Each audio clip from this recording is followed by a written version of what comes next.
एक राजा शिकार के इरादे से अपने सैनिकों के साथ एक घने जंगल से गुजर रहा था। काफी दूर चलने के बाद भी कोई शिकार नजर नहीं आया, लेकिन राजा और उसके साथी जंगल के भीतर और आगे बढ़ते गए। अचानक उन्हें कुछ डाकुओं का ठिकाना दिखा।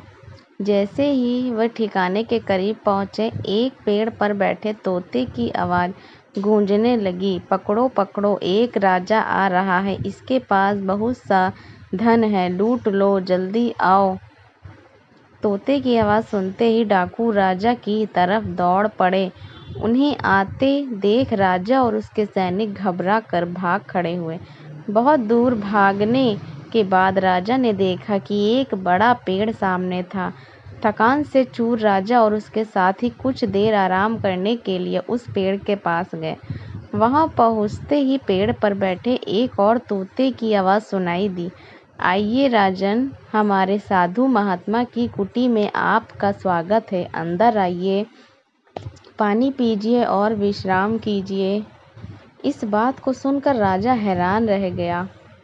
उसे समझ नहीं आ रहा था कि एक ही जाति के दो तोते का व्यवहार इतना अलग अलग कैसे हो सकता है।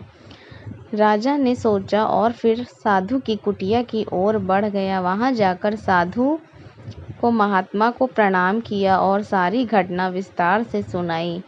कहीं से फिर उसने साधु से पूछा, ऋषिवर, इन दोनों तोतों के व्यवहार में इतना फर्क क्यों है? साधु महात्मा ने मुस्कुराते हुए उत्तर दिया, राजन, यह सिर्फ संगति का असर है। जो तोता डाकुओं के बीच रहता है वह उनकी भाषा और उनका व्यवहार अपनाता है।